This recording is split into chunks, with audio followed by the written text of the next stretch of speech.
Hello, Burbankers, and welcome back to the Mike and Roy Show. We're here doing our candidate interviews for the upcoming election, and we have a City Council member, TimMurphy, with us right now, and we've got questions that we'd like to ask you. Tim, thanks for being here this morning. We really appreciate it. My pleasure. So let's get to the questions.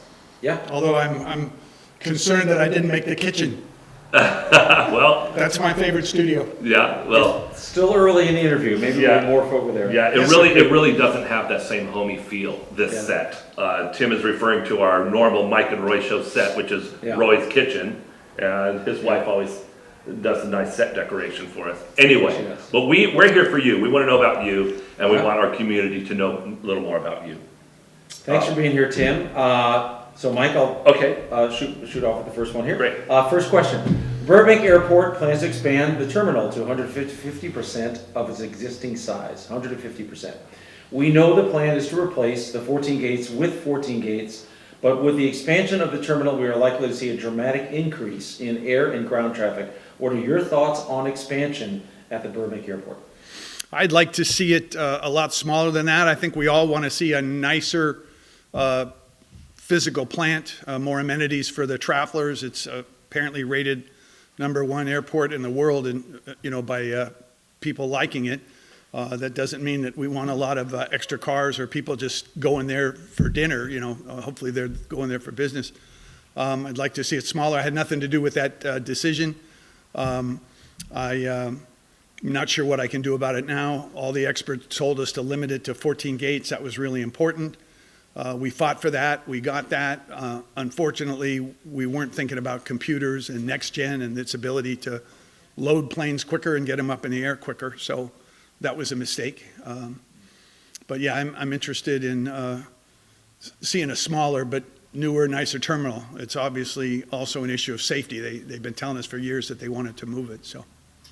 Well, those at the Mike and Roy Show were thinking about that next gen option. Yeah. We did talk quite a bit about that, but Yeah. not everybody at council was willing to listen or Yeah. staff, so. well, here's an issue that we're dealing with nationally. It's kind of a hot issue right now politically about police corruption, abuse, and systemic racism. Have been problems in law enforcement. So a lot of people see it that way. How would you rate Burbank Police Department's record on these issues? Our record is good in terms of reportable events. I mean, it's really hard to tell a racist just by looking at him. Am I saying that there's no racist in the police department? No, I can't do that. But in terms of our department, I think we're in a place where a lot of cities would like to be. We have a 9-year history of reforming the department.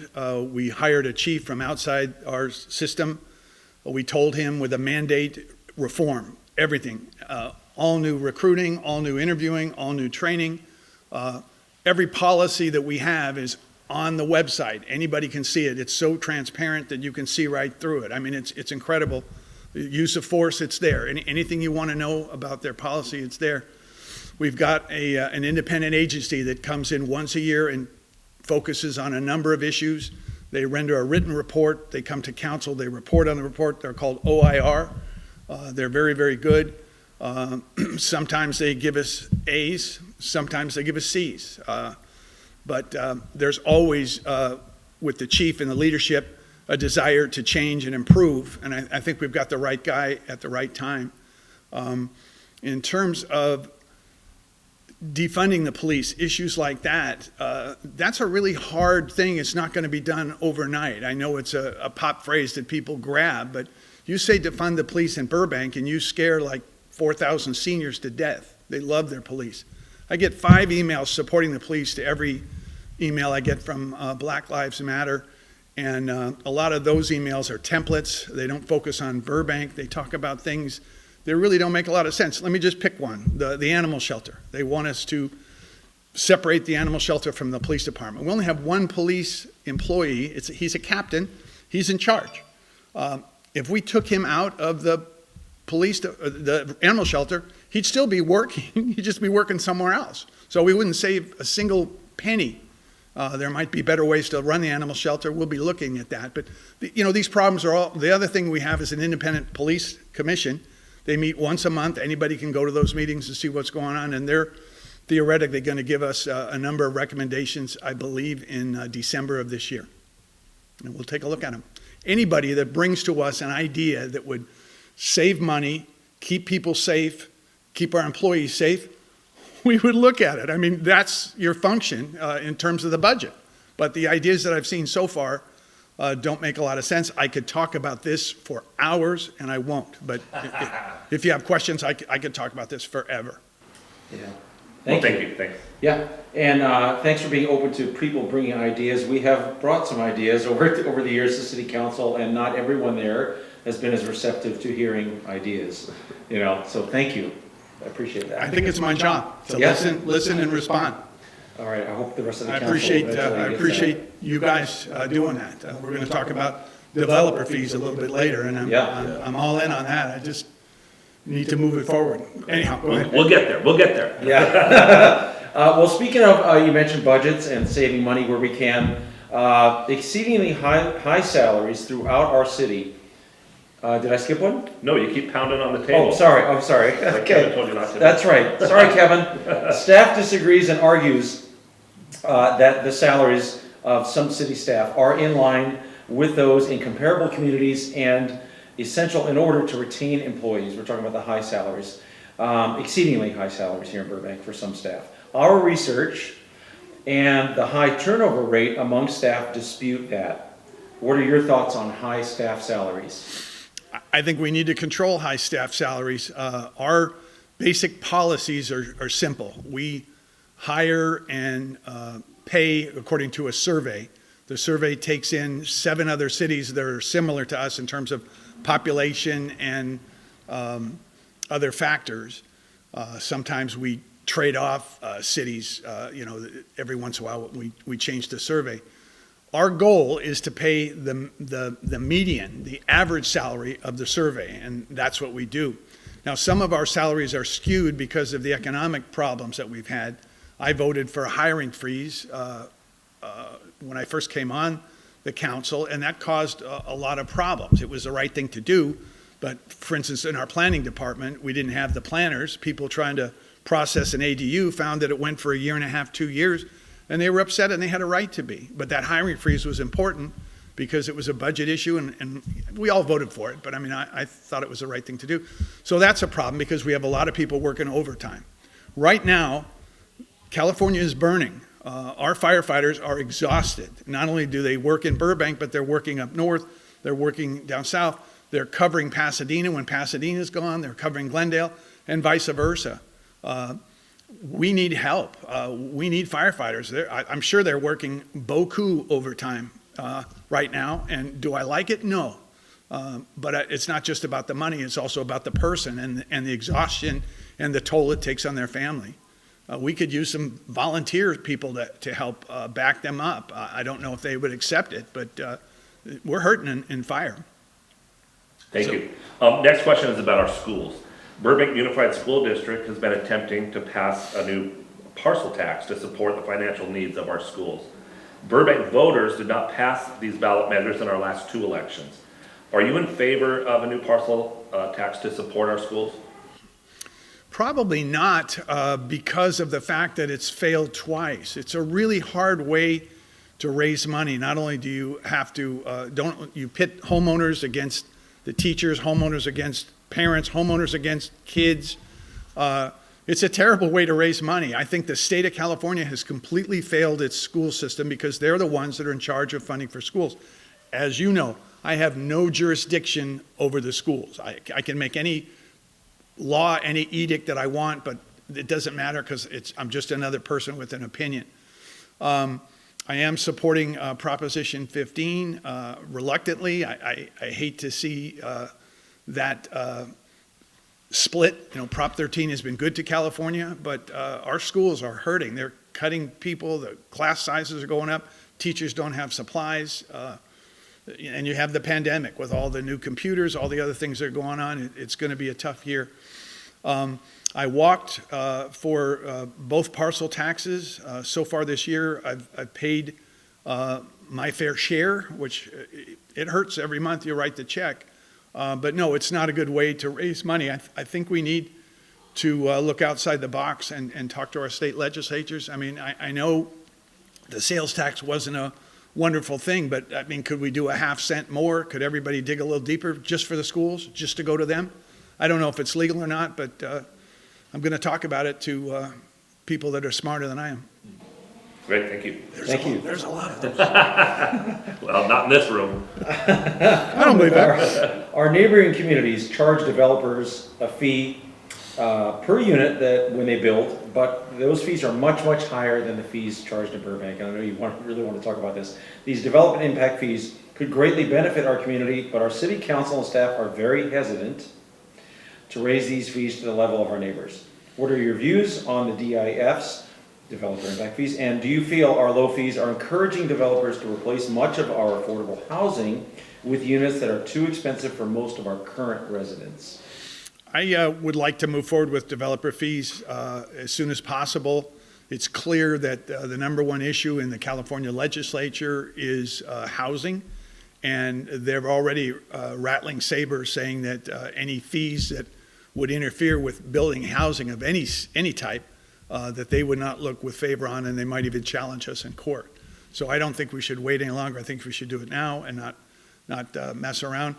Staff doesn't love developer fees because it's limited to the project that you're talking about. It doesn't build a neighborhood. Staff likes to work with the developer. Like let's take a look at Front Street. Front Street, we got a bridge, we got a pocket park, we've got a lot of trees. We were able to convince them to add 66 low-income units. I think they were micro units. Which they didn't have to do, but they like to sit down with them and crunch, and we can do that now under the new law.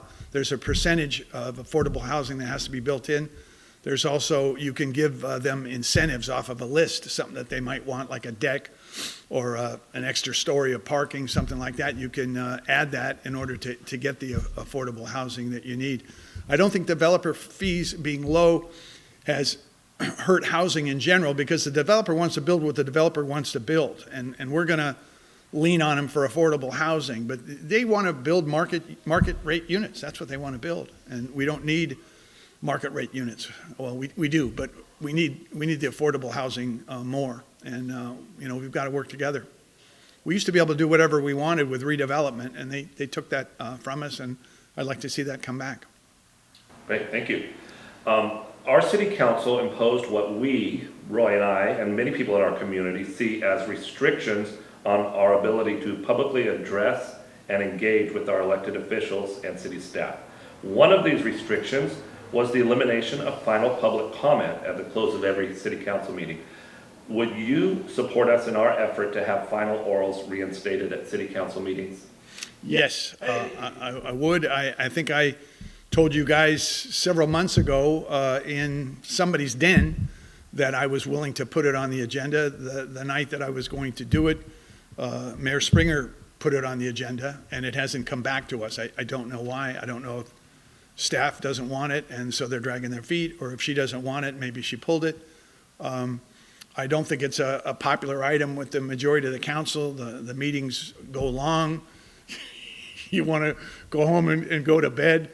Staff prepared a report showing that under the current system that people have a chance to address us more than the old system.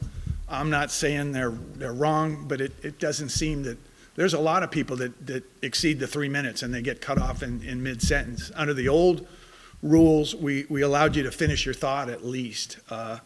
So I think we have to be friendlier on that aspect, but that's kind of a mayor discretion issue. And I mean, there's sometimes you don't want to hear the person, so you think, good one, Mayor, but still, it's your right to have your say, whatever it is, good, bad, or indifferent, and we're there to listen. Thank you. Well, yeah, and I think being that you knew Mike Nolan, and we did, I'm just going to bring that up briefly. Mike and I, we haven't talked about the candidates, but we just lost him, and he was a real Burbank icon. Absolutely. Somebody who, speaking of community involvement, speaking and at council, I think he started at the age of 12, and we just lost him in the last couple of weeks. So, yeah, Boy, nobody loved our community as much as he did. He was Yeah. I guess maybe incredibly. we all loved our community, maybe as much, but Yeah. boy, he really showed it. He was incredibly bright, and he had something that a lot of people don't have, which is the historical knowledge of Yes. what happened. And he Yeah. also had a wonderful way of waking you up. He'd say, "Tim, do you remember in 1975?" And immediately you're going, "Oh Yeah. God, am I going to get this right or not?" And then he would say what it was you're supposed to remember and tie it in so that you were now, in the palm of his hand. And he could go from so sweet, and then he'd be like Thor's hammer. When he Yeah. wanted to lay it down, you'd see all the color run out of staff and the city council face when he approached the podium. But a great guy. And Yeah, we're gonna- I just wanted to mention him because I know you. We're know him for many going years. to honor him at an upcoming meeting. I want to say the 29th. Oh. And that's the Irish in him. I mean, we all have that. Yeah. Yeah, We all have that's that. a great guy. Well, rest Yeah. in peace, Mike Nolan. So, Rest in peace. yeah. So that concludes that section, right, Mike? Yeah, we have a couple Of more prepared- questions that we Uh-huh. didn't send you. Yeah. But Tim kind of talked about development. Did you still want to ask that question, Tim Roy? I think we probably covered. I think it covered If this there's any other section, yeah. thoughts you have on overdevelopment, we can skip on to the next one. We kind of talked about that already, but. Yeah, Any well, other I mean, thoughts? if I could go specifically to your area and I think your concerns, because you have a beautiful home up in that area.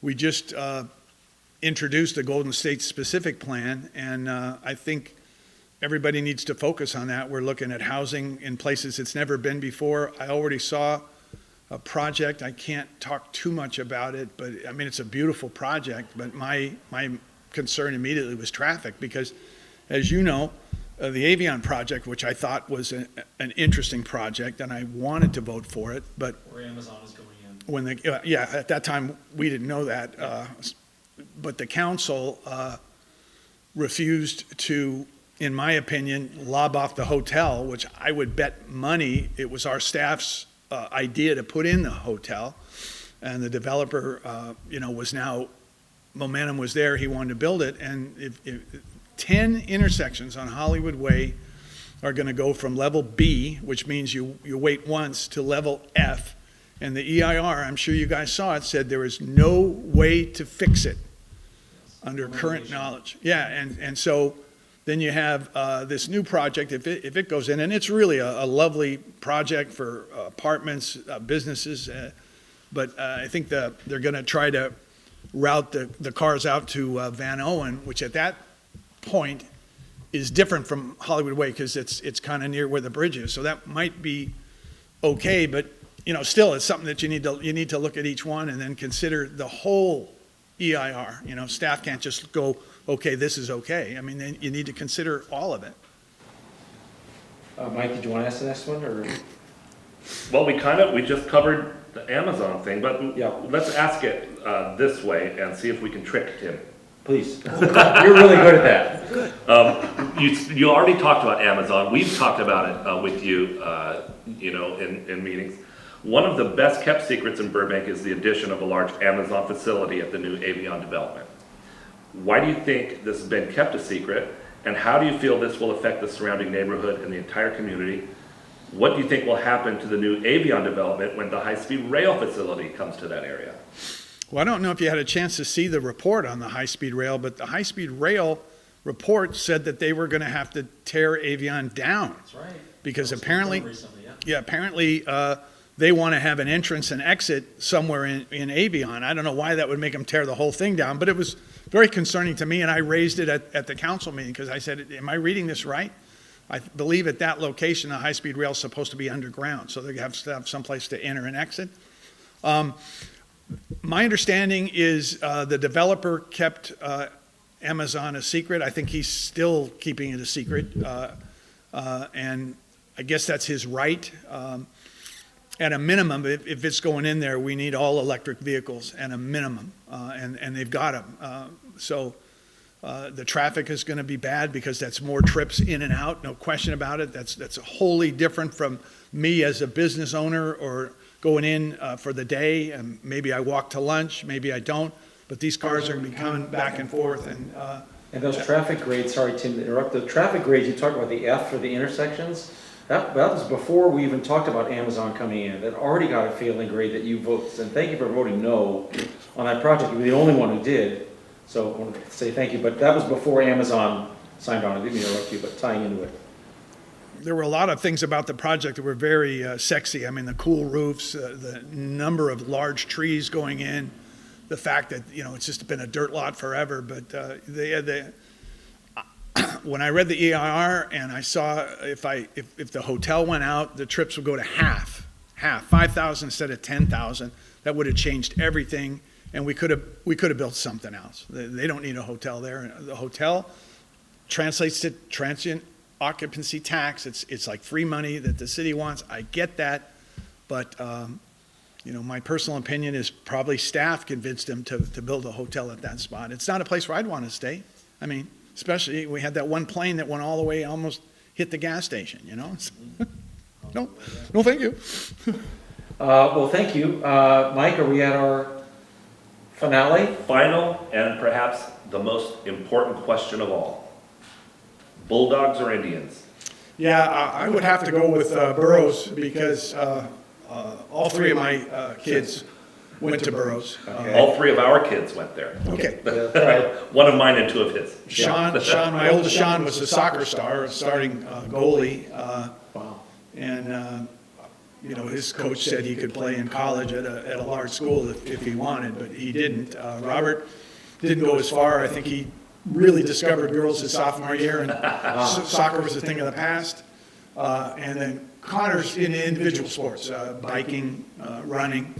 But he did participate in the VMA, and it's my understanding that they clocked Burbank every single year, although both schools have a fantastic program. If you don't know what I'm talking about, the presentations are so professional, so stunning. I mean, you could play, you could volunteer and play. I mean, it's unbelievable what they do. I wanted so hard to go to the show in Chicago where they got to meet Oprah, and Glee was there to see, you know, what high school really was like, because everybody was older. And my youngest son was the president of the VMA, and it was just a lot of fun for him, but not sporting. But we still beat Burbank. So it definitely sounds like the Indians, not the Bulldogs. Yeah. Yes. Well, thanks again, Tim, for being with us today. Yes, thank you so much. And all the best in the upcoming election, November 3rd. Thanks. Get out there and vote, everybody, and we'll see you next time On the Mike and Roy Show. Next time in the kitchen.